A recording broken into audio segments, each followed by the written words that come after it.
Good morning. Welcome to the First Parish Church of Stowe and Acton, a welcoming and spiritual community. My name is Ann Wickham, and I'm the worship host for this service. I also serve as a lay minister and am on the Supporting Asylum Seekers Task Force. For those visiting FPC for the first time, we welcome you. Please let us know you were here by filling out one of our visitor information cards in the pews and hand it to an usher, drop it in the plate, or hand it to Meg, our welcoming staff member, who is here today. Our minister, staff, and board are listed on the front of the order of service. Please feel free to ask me or any of these people for more information. If you would like a large order of service or hymnal or an assisted listening device, please ask our ushers. Our assisted listening devices are small radios. Anyone is welcome to use one of these to listen to the service from another space in or around our building. Nursery care is available during the service. For K through 5 children, they usually attend the first part of the service and then leave for classes. Once a month, we have a children's chapel where children begin their time in the community room. For youth programming and other information, see the bulletin or ask our religious education director or an usher. After the service, please join us for coffee and conversation in our fellowship hall, which is down the stairs or elevator at the other end of our building, or in a breakout room if you're joining us online. I'd like to draw your attention to the announcements in your order of service, especially, please join us in the fellowship hall after church for a fabulous craft sale. It was here last year and it really is truly fabulous. All of the proceeds will go to benefit Under the Same Moon, a local nonprofit organization that funds a school for economically disadvantaged kids in rural Guatemala. Some of you may remember their wonderful varied merchandise from their visit last year, so make sure to stop by after church and get a jump on some early holiday shopping while supporting a wonderful organization.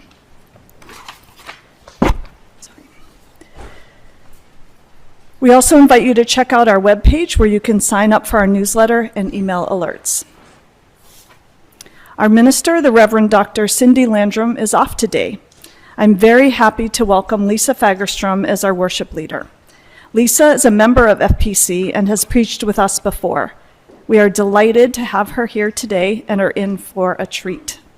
And now, let us come together for a time of community, singing, and worship.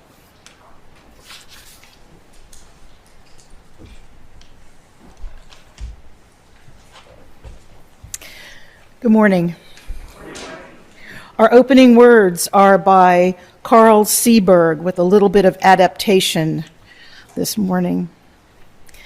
Let there be joy in our gathering together this morning. Let there be truth heard in the words we speak and the songs we sing. Let there be help and healing for our disharmony and despair.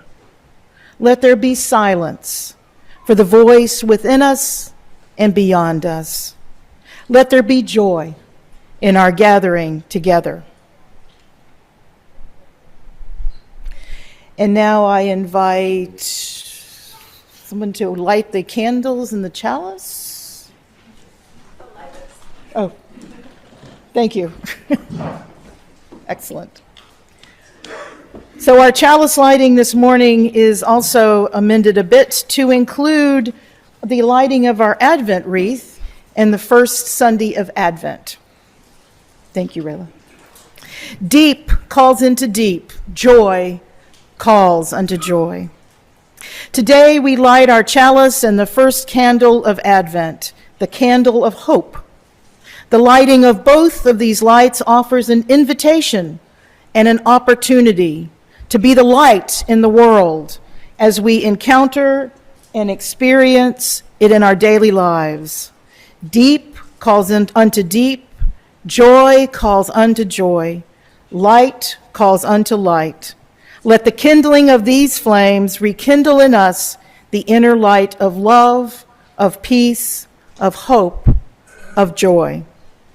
And as one flame lights another nor grows the less, let us pledge ourselves to be bearers of the light wherever we are.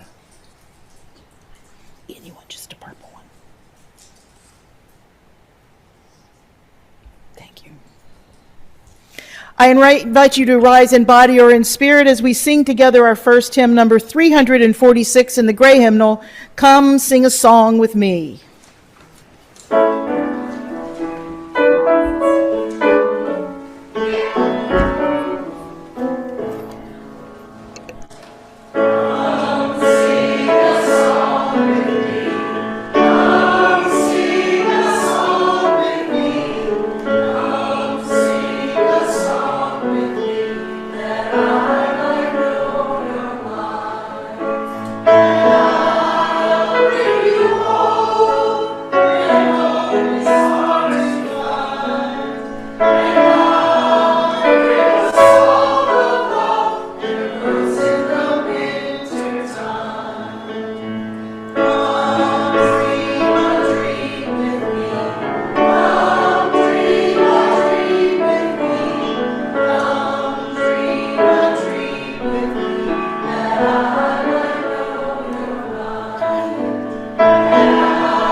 Affirmation. Love is the spirit of this church, and service its law. This is our great covenant, to dwell together in peace, to seek the truth in love, and to help one another.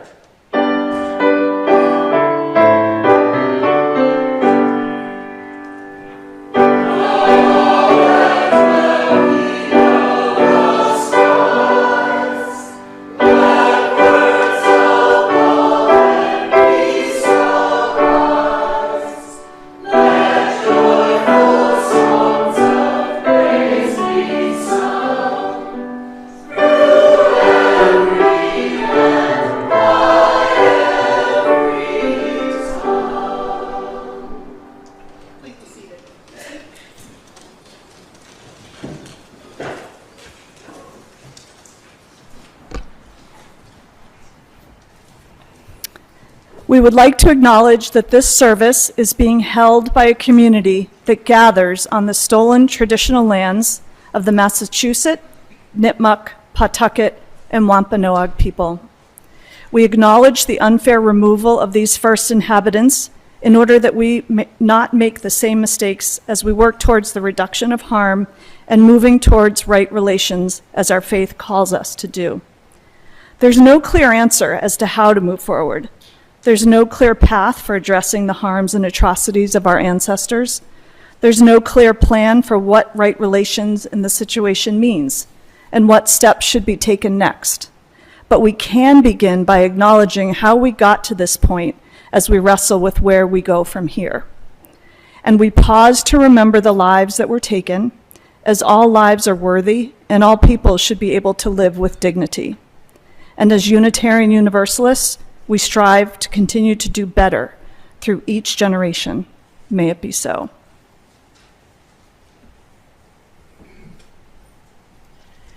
And now I want to invite all the children of the church to come forward. Now, you may not know me very well, but I promise you I don't bark or bite. So please come forward. I have a couple of fun things I'd like for you to help me with this morning.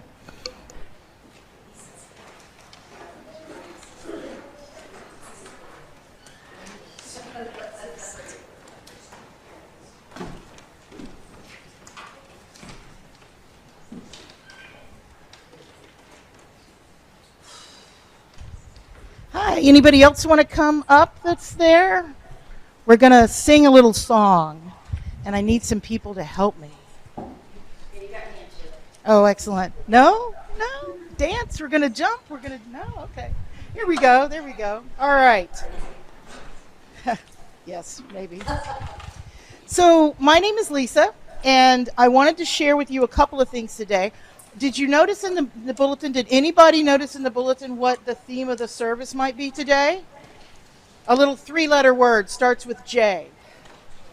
Joy. Okay, so can you tell me, any one of you, or anybody out there, okay, this is for anyone, can you tell me the difference between happiness or being happy and having joy? Anybody? Yeah.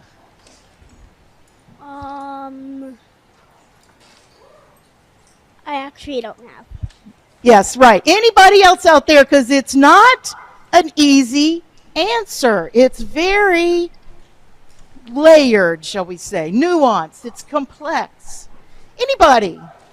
What's the difference between being happy and having joy? Joy is more spontaneous. Joy is more spontaneous. Okay. Joy is deeper. Okay.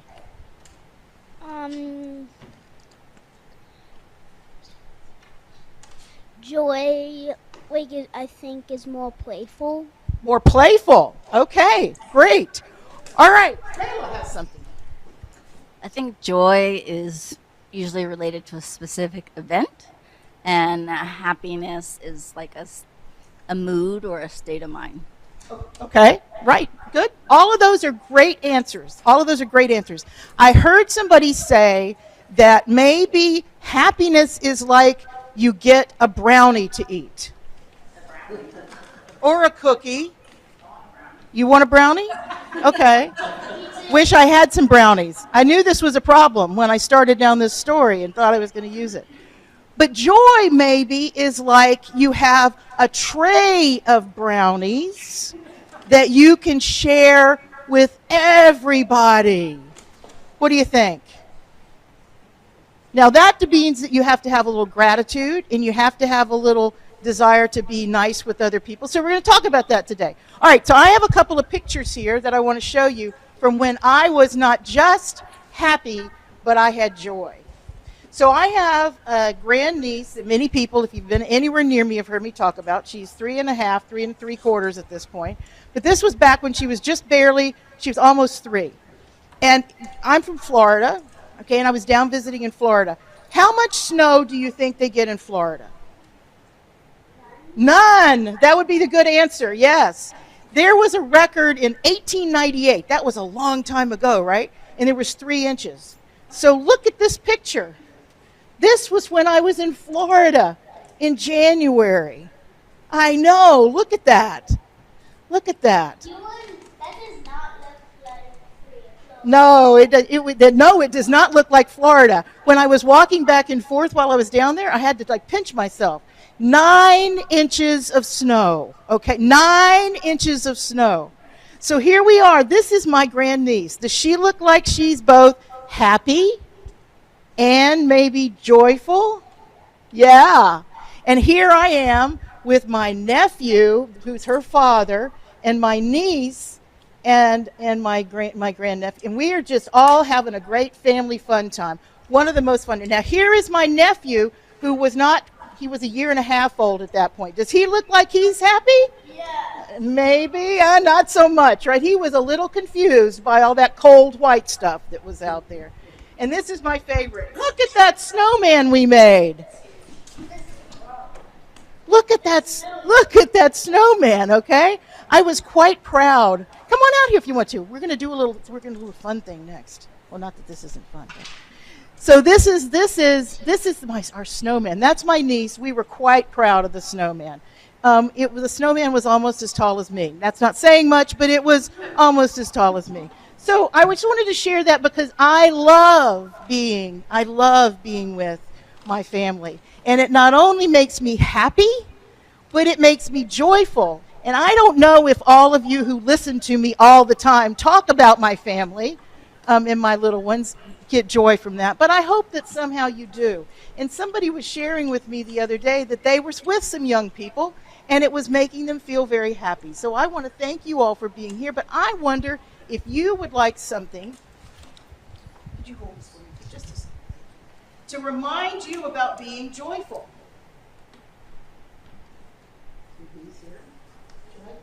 Joy.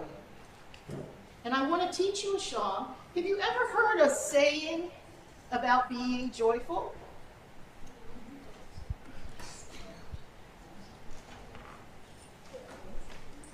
Yes. Trouble shared is trouble had. Trouble short is trouble had. Shared is joy. Joy shared is joy double. That's awesome. Thank you, Ami. I'll give you your reward afterwards. Yes, you do. But also, I grew up hearing about jumping for joy. Have you ever heard about that? Yeah. Oh, so some people out here. Come on in, please.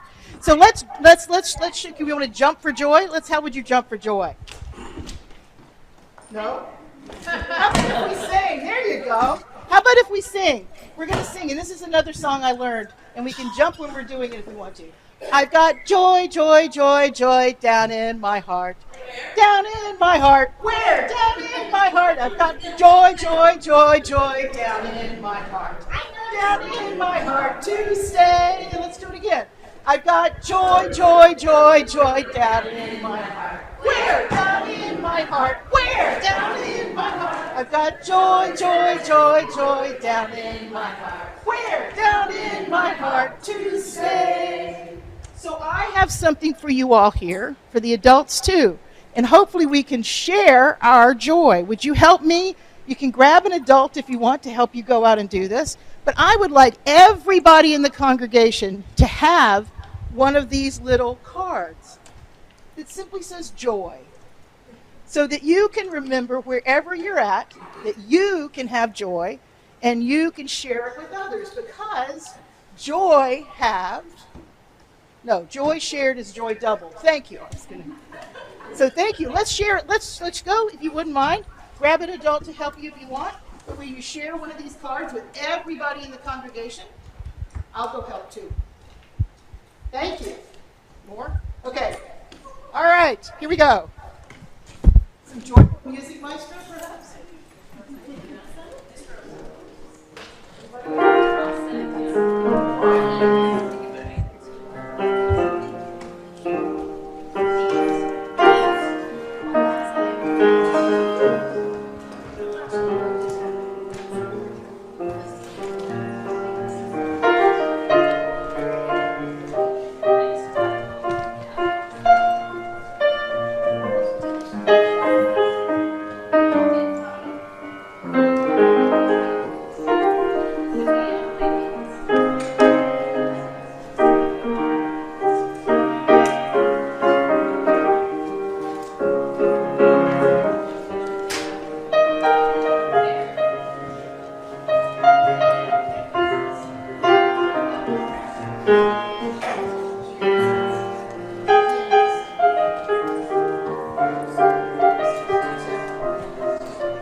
So now we will share our joy, and I invite you all who are adults in the congregation and also the children in the congregation. There are plenty of these cards. I wanted there to be enough joy to share, but also not with you all, but for you to be able to take this out and share with others. So I have hundreds of these cards that we can continue to give out, because I do believe exactly what Ami was saying, that joy shared is joy doubled. So let us be about sharing that joy. And now it's time to lead out.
Now Ann Wickham will gather in. And now Ann Wickham will gather in our joys and our sorrows for this morning. Good morning again.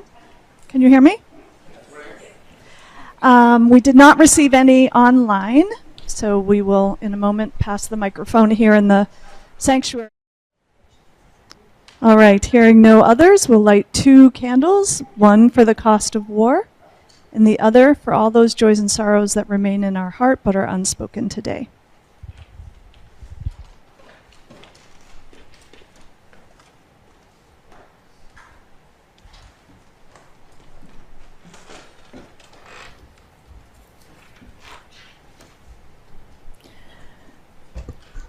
So let us gather in all of the things that we have heard, all of those things that are in our hearts, perhaps too difficult to express.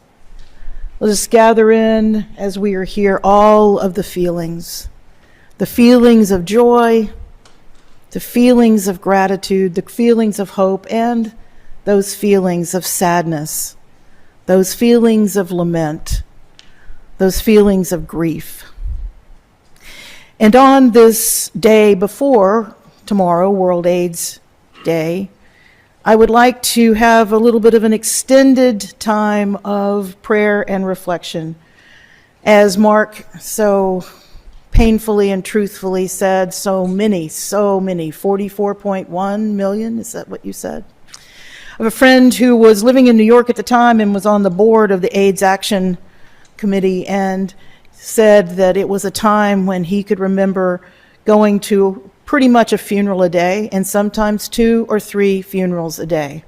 It was a hard time, and there was no real end in sight, still not curable, but so much has changed, particularly in this country, that we don't hear about this every day like we used to. That doesn't mean that it is not just ravaging the world, and particularly with the changes that have happened in healthcare and in aid throughout the world. So this day, maybe more than in many, many years before, let us take some time to be present with those of the world and those still in the United States and in families and friends and found families. This is adapted from a World Council of Churches litany for World AIDS Day tomorrow. Let us be in reflection and in solidarity one with each other and with the world. We remember today the more than 9 million people who at the end of 2024 were still not receiving HIV treatment, and for the 11 million whose viral loads remain unsuppressed. We remember today the 1.3 million people who newly acquired HIV in 2024 and who are still not receiving HIV treatment, and for the 11 million whose viral loads, we remember the 1.3 million people who newly acquired AIDS, especially the 570 adolescent girls and young women infected each day. We lament the loss of funding to more than 60% of women-led HIV organizations whose vital programs have been suspended or closed. We remember countries struggling under the weight of abrupt 30 to 40% reductions in global health aid, and clinics without supplies, programs forced to close, and communities whose prevention and treatment services have been interrupted. We remember and celebrate the resilience shown by many nations, those who moved swiftly to fill funding gaps and maintain stable enrollment in treatment through the first half of 2025. May we seek to support those throughout the world who work for healing, community volunteers, nurses, doctors, researchers, counselors, faith communities, and advocates. Many, I might say, that I know are here in this congregation through the work that we do and through the UU United. Strengthening global solidarity, let us strengthen that so that no country, community, or person faces these challenges alone. May we remember all of these people and places this day, and may we work for a future where HIV is no longer a sentence of vulnerability, but a testament to the world's shared responsibility and compassion. Amen, Ashe, blessed be, Shalom. And I don't want to leave us in a dullness and a sadness. I would like to be able to celebrate our humanity. And I'd like for us to do that with a song that has really become in some ways an anthem for the HIV and AIDS movement. It is called I Need You to Survive. Many of you may know this. Our choir has sung this. And I'd like to ask you if we could, this is the way it was done in my church in Harvard Square when somebody introduced it to us, and I got to tell you, all those people, those United Methodists in Harvard Square did not want to stand and do this. But I'm going to ask you to enjoy, to stand, come out in a circle around as you can from the pews. Go out this way, out this way. Let's make a circle. And Ann, Wickham, and Johanna, and maybe June are going to come up and help me lead from the front. Loudly.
Do you realize how lucky, how fortunate we are to be in this place? To be in this place where we can sing this song and know that we already have foundations in place to go further with this work, to be present. We are already present with people. Let's do it. Let's do more. We need each other. We need each other to survive. Amen. Ashe. Blessed be. Shalom.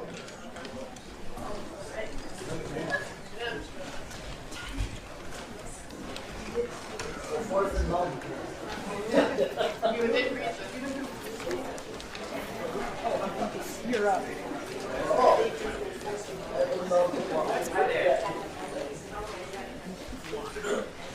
Too much closing.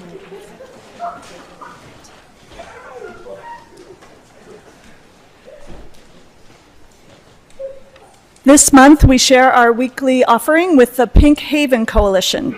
You can read more about this organization in your order of service. The morning offering will now be gratefully accepted.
The Truth About Mourning by Mark Nepo in his The Book of Awakening. There is a vastness that quiets the soul, but sometimes we are so squarely in the midst of life's forces that we can't see what we're a part of. The truth about mourning is that it is the small light of the beginning breaking through again and again. It is a wisdom so large and clear, one which carries us through our lives so quietly and completely that we seldom see it. Day after day, we are covered with the dust and grit of what we go through. It tends to weigh us down, and then we think and scheme and problem solve. Then we worry if it will all really work and if it is the right thing to do. It all makes us dark and cluttered. But despite our stubbornness of concern, we tire and must turn what has happened over to the hammock of night. This is a good thing, for no matter how unfinished we seem, the letting go into sleep is nothing short of a quiet miracle. This letting go into sleep is an innate, reflexive form of meditation, no different than a fly rubbing its face or a doe licking its fawn. Sooner or later, without discipline or devotion, despite our resolutions and mistakes, we each must sleep. We must surrender to the quieting of all intent and regret so that the small light of the beginning can rise in us again and again. So whenever you feel urgent or overwhelmed, whenever you feel pressed to figure things out or to rethink the unthinkable, rest, so that the endless beginning might break through what has happened, and you will wake feeling like dawn.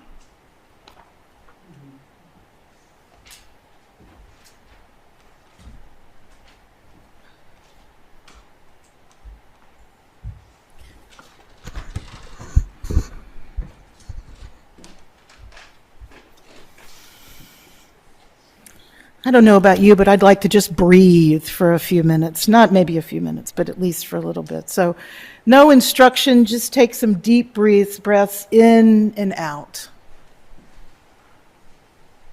Feel this gathered community breathing as one, not necessarily in time together, but as one. Breathing in, breathing out, breathing in, breathing out.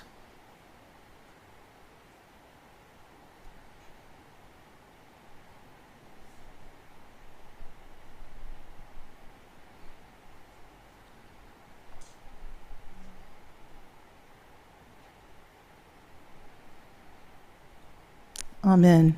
Ashe. Blessed be. Shalom.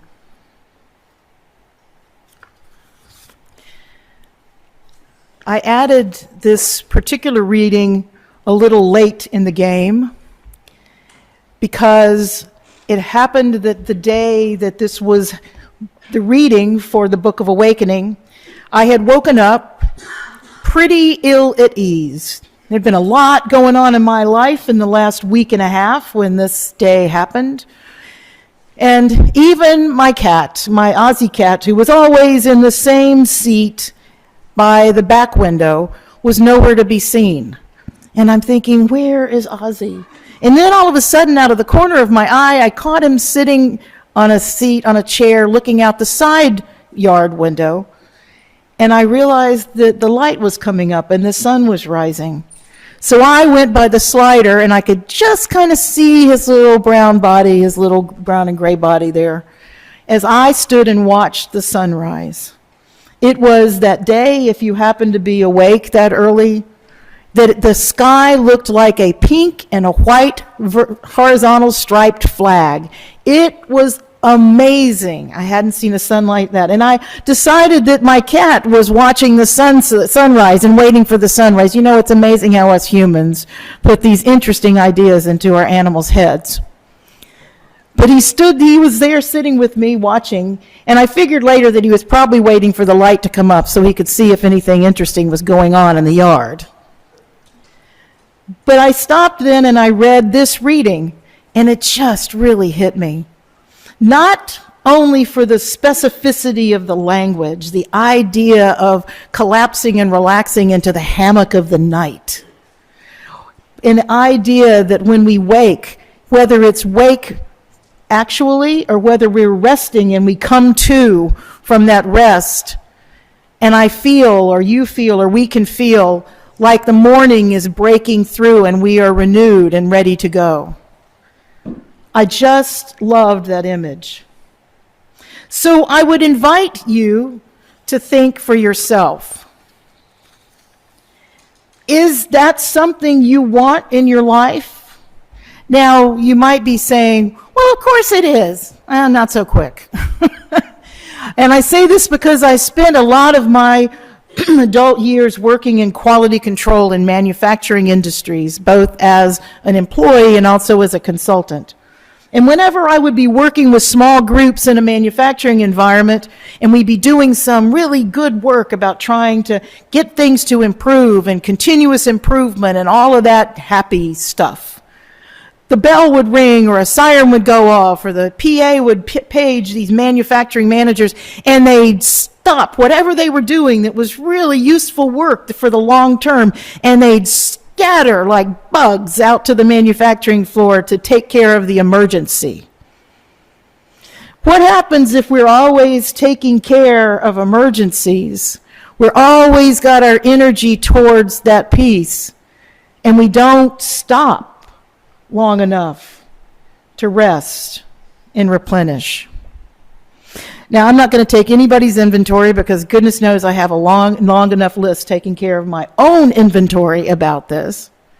But I ask this question as I start thinking with you and asking you to think about what it means to cultivate joy in the midst of turbulent times. Any one of you got a really good handle on that? Because if you do, please see me afterwards, because I really could use some coaching. But I think, I have a rule of thumb. Yes? I work with children, and frequently they are crying. So my rule of thumb is if all else fails, start singing. Start singing. I think that's wonderful. And I want to encourage that kind of spontaneous brainstorming as we're going through this. Feel free to interrupt me. It might be the only way you get out of here. I'm just kidding. I am going to watch the time. The clock is actually working today, so you have a better chance of my sermon being a reasonable length. But absolutely, I would love for you to be open to the idea of spontaneous brainstorming about this piece, and maybe even carry it into coffee hour and carry it on. And guess what? I have a bunch of these. And I'm serious about this. I would love for you to take more of them and go about with them. If you haven't already, do you still have it in your hand? Somewhere around? Have you looked on the back of it? Yes. It wasn't just scrap paper. I did intentionally put this on the back of this. Sometimes there's 3-point sermons. This is a 6-point sermon, but I promise you I won't preach that length of a sermon. I have been at this whole idea about cultivating joy for a while. It started with me last spring, I think, when I realized that it was going to be a long, hard few years, and I needed to figure out how not to be pulling up the covers over myself and wanting to stay in bed all day long. I am that kind of proverbial glass half full gal. I'm always ready to go. I can always get my joie de vivre back. It was really hard. I hate winter anyway with the darkness and all of that stuff. Don't call me about daylight savings time. I'll give you a whole long list of reasons why not. So it's all of these different kinds of things that were going on for me, and I thought I got to do something. So I started thinking for myself about what I needed to do, and I realized that I needed to redouble my efforts to take care of myself. Now that may sound self-centered with everything going on in the world, but you know the old thing, what do they say when you get in an airplane and they're getting ready to take off? If the air masks drop, what do? Put your arm on first, because who are you going to save if you can't breathe? Right? Nobody. So what are you going to do for yourself? So look at the list here. Cultivating joy. Now, some of these folks may seem self-evident, but I would like, we're not going to have a raised hands. I'm not going to ask anything. I'm going to ask you to do this for yourself. But as I read through this, which ones of these are you doing with distinction every day, every week of your life? Like your life depends on it. Like this world depends on it. Practice self-care. Now, I don't mean this like airy-fairy, all of those things. I mean something that really makes you feel cared for, because you're worth it. You are worth it. I know a lot of you sitting out here, and those who I don't know, I'm just betting you're part of that group too. We do a lot. We do a lot. And if we're not careful to put our own air masks on, how are we going to help those other folks? So practice self-care. I don't really care what it is, but I will tell you this. It's easy to slip out of it. Can I get an amen? I have a friend who is a professional, and she is excellent. She's a massage therapist. She is a Reiki master. She does sound bathing. She does meditation. She is amazing. She walks dogs. She does dog Reiki. I mean, it's just amazing, right? And we talked the other day, and she said, I'm just feeling blah. And I think, oh, if she's feeling blah, I'm in real trouble, right? But I said, so what are you doing? Because I knew she had a morning routine. And he said, well, I said, how's sitting? Because she has this porch in back that looks out. It's a glassed-in porch. Looks out on the beautiful sunrise and the dog, all this thing, right? She said, well, she says, I've been really tied up in this Epstein stuff. And so I've been going out, not doing the thing, and I've been watching Morning Joe every morning. And so she stopped, and I said, do you need to go any further as to what's going on? So I said, let's just be a little bit of accountability with each other. Make sure you're sitting in the morning and watching the sun and being present with the dogs. And let Morning Joe take care of itself, because are you going to hear about what happened on Morning Joe later on in the day? So guess what? 3 days in, she felt a whole lot better. So what do you need to do to take care of yourself? Positive energy flowing. And if you need some ideas, talk to somebody that's around you, because chances are they are probably struggling, or maybe they found something that works for them. The other one here is do things for others. Now, I am not talking about martyrdom. I grew up in a family where my sister called my grandmother Molly the Martyr, and she called my mother Molly Jr. Now, these were her teenage years, so you can only imagine where this was all coming from. But I did learn a little bit too much about that doing without the self-care. But I honestly have found that if I'm in the blues and the dumps, even a phone call to someone. So if you all ever get, and people laugh at me because they've gotten these calls, but if you ever get a call from me while I'm driving to work, take it personally because I was thinking about you, but don't take it too personally because I was thinking about me and I was in the dumps and I needed to talk to somebody. But just think about that. What can you do? It doesn't take much time. Have fun. Who here has fun on a regular basis? Okay, I don't see a whole lot of hands going up. Okay, yes, there we go. So those of us who are having fun need to maybe get with those who are not having fun and bring you along.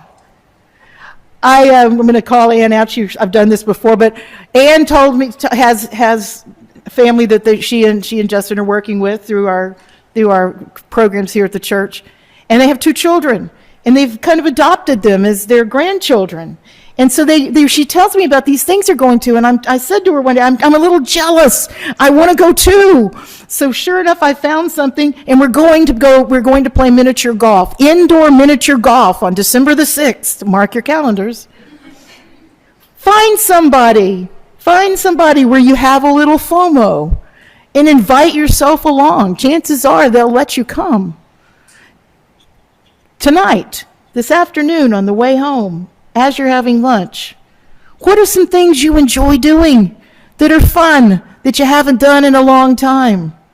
Now, I can't ski like I used to ski, and I'm a little worried because I haven't skied in a lot of years, and I'm not sure I'm going to go back skiing because I value my bones being not broken.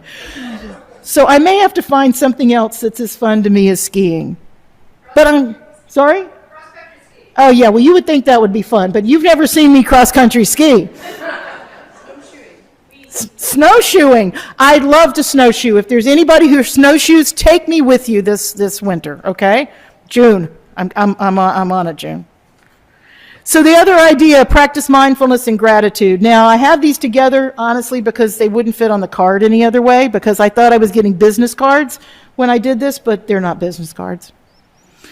But when mindfulness, first of all, there is a meditation group here every Wednesday and has been for decades at this point, right? I want to say to those of you, do you mind anybody who comes on a regular basis or a semi-regular basis to the meditation group, will you raise your hand? Thank you for self-identifying. Can we come and talk to you if, I'm going to raise my hand. Can I come and talk to you if I need a partner to get me in the door? Because as much as I talk and as outgoing as I seem, I can't stand to go to new places by myself. I just can't stand it. So those of you who raised your hands, can I come to you and meet you at the door, and will you bring me in and let me not be an only going into the room? Excellent. I got a few people. I know who to find. Find somebody who's doing something with this. Find some 12-minute meditation thing online. Do something. And somebody asked me when I was doing this with a small group at my workplace with elder folks, and this person said, can you just tell me what mindfulness is? And I said, well, it's one of those things that I can't really explain it, but somebody said to me, put your feet right up under where you're at and be present right in the moment. That's a good start. And just not be racing way back in the past or way in the future, just be present. So that's for me what I'm talking about when I'm saying being mindful. Just for a moment, allow yourself the beauty of just being in the moment and breathing. If you can just do that a couple of times a day, for many of us, we'll be on the right path. And gratitude. In this same small group, I have this woman that I absolutely adore. She's in her 90s, and she has huge short-term memory issues. And when we talk in our small group, we say, what's one good thing that happened, and what's one thing that if it was a fish, you'd throw it back? And she'll say, there must have been some bad things that happened to me this last week. I just can't remember them. And I thought, oh, that's just wonderful. And then we were talking about gratitude, and she said, joy doesn't beget gratitude. Gratitude begets joy. So I want to encourage you to find some things or some people or some stuff that you are grateful for every day. Because if you can, I bet you're going to have more joy in your life. I'm grateful for this place, and I will cry when I say this. I said it last week. But Sharon and I were looking for a place. I had not had a chance for 20 years to choose a place I went to church because I was on the staff at 2 different churches. And I had a chance to choose a church, so I didn't want to get it wrong, right? And so we decided that we'd be Unitarian because we just didn't really like what was being offered in the Methodist realm or the congregational realm around here. And we were going to choose Sudbury or here because we had people here. Thank you, Johanna, as I always give Johanna the heads up. And we sat right back there, just one row ahead of where Russ is sitting back. Russ is sitting back there. Russ. You're Russ, yes. Russ was sitting, and there was a Mary Oliver poem. Now, I tell this story, and I had no idea that Mary Oliver was the patron saint of Unitarians. I really didn't. I just knew that I loved her poetry. And so Cindy was preaching on something, and people very kind. We went to coffee hour, people talked to us. And I just started crying in the middle of worship service and thought, I think we're where we need to be. So for any of you who haven't been here much, or if you're just here for the first time, I'd suggest you keep coming because it's a pretty darn good place. So for us, we do a lot of good things already. Let's just keep it up. And if we see people we don't know, let's introduce ourselves. Heck, I introduced myself to Linda Layer and asked her how, if she was new to the church. And this was only a month or 2 ago. This wasn't when I was first here. Linda Layer's been here for a really long time, in case anybody doesn't know Linda. Step out of your comfort zone a little bit. You might be surprised what you'll find. And finally, and I think we heard some of this during the joys and concerns, spend time with family and friends. You know my story. My family and I are diametrically opposed with a lot of things and beliefs in the world. And after my mom passed, it was kind of tough as we figured out who was going to be the glue that held our family together, because she was it. And then all of a sudden, somehow, my sister and I together started working on all of that. And now I got to tell you, I have the best relationship with my sister that I've ever had in my life. I'm almost 4 years older than her, and to be really honest, I wasn't all that nice to her as I was growing up. And I think she didn't like it very much. But we have one of the best relationships now that I have with anyone. Do we agree on everything? No. But with that Venn diagram idea, we have found that place, that I-shaped place where we can agree and where we can be human with each other. Find some folks that you want to repair or you want to at least be human with, and find a way to do that on a more regular basis. So this is prescriptive a little bit. I don't like to be prescriptive, but I found it when I was looking. It turns out that there's a whole lot of people out there who are looking to cultivate joy in this time. Go figure. So if you are interested in cultivating more joy, I would say what we've already heard, when you spread joy, you double your joy, and then it ripples out in the world. So come find some of these. Give them to people. Find some people to talk it over with. Maybe start a small group just talking about joy. I'm going to start one of those in January because I think there needs to be a place where we can talk about joy and really, really, really find ways to cultivate it. I don't have all the answers. Keep it simple. Don't try to make it happen overnight. But it will happen. That little 3.75-year-old that I love and go down to see, she's a handful. I think I told this story to others, but I'll tell it again. She's in a new class in preschool, and the teacher, I'm not exactly sure why the teacher was doing this with a 3 and a 4-year-old classroom, but she had talked for like 20 minutes about all the rules and the regulations and the new things with the class and all this stuff. And finally she stopped and she said, "Are there any questions?" And my little niece raised her hand and she said, "Anna Glenn," and she said, "Are you going to stop talking now?" So I'm getting ready to stop talking, I promise you. But that little one was sitting across from me, and her mom was out changing the 2-year-old's diaper because we were getting ready to go to the park. But it's getting late, and we were going to have a late dinner, so she had a snack. Well, my little niece had these little peanut butter crackers, and she loved to take them apart and then eat the peanut butter and then eat the cracker. And so she was kind of lollygagging with it. And her mother said, "You have to eat the crackers before you can have that cookie," because she wanted a cookie because it was birthday time. And so she's sitting there, and I looked at her and I said, "I'll tell you a secret. If you don't take them apart and you just eat them together, you'll eat them twice as fast." And she looked at me and she got this smile on her face, and then she said, "I miss you when you're not here." And then I said how lovely it would be to live there, but whatever. And she said, "Well, if you lived here, you could be here forever." And of course, dragons live forever, but not people. But in that moment, I had joy. And I had a moment of forever that I can hold on to. Where are those places in your life? Do you want to cultivate more of it? Let's do that together. Because as we do it, it will ripple out, and we will change the world. With love, with hope, with joy, with peace. One day at a time, one person at a time. And as Mary Oliver, I love this poem, if you suddenly and unexpectedly feel joy, don't hesitate.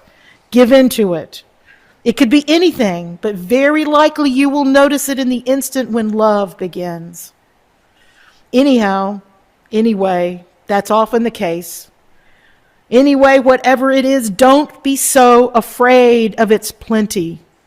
Joy is not made to be a crumb. Go out. Let's cultivate some joy. Amen. Amen.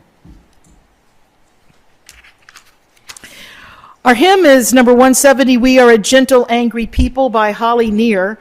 And as we're leading into this, I want to take a moment to be even more inclusive than our inclusive hymnal is.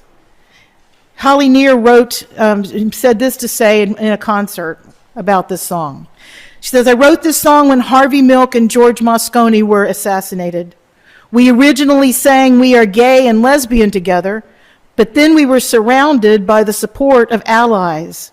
And so I changed it to We Are Gay and Straight together.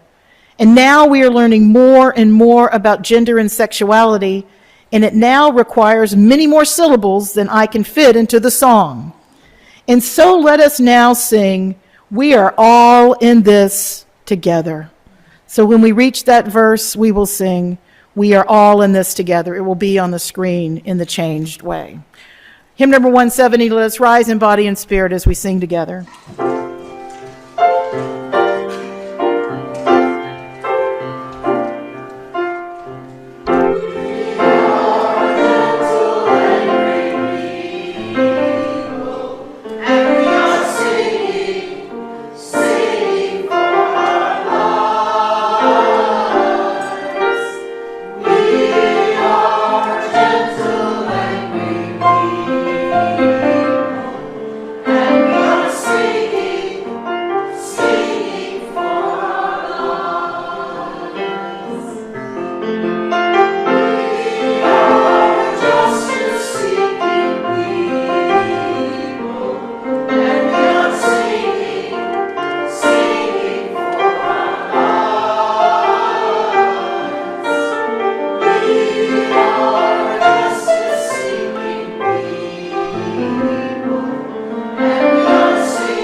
I invite you to go out into the world to spread joy, to feel it in your heart, deep in your heart, and to let it manifest, cultivate it, and spread it. And hear these words of closing, Be a Branch of the Tree of Life by Norman V. Naylor. Our eyes and our minds turn now toward the ordinary, leaving this space made sacred by our presence. Take with you at least some seed of understanding, hope, courage, joy, and drop it into the confusion of the world. Nourish the seed that it might grow as a tree of life, giving shelter to the weary and hope to the despairing. Be yourself a branch of the tree of life. Amen. Ashe. Blessed be. Shalom.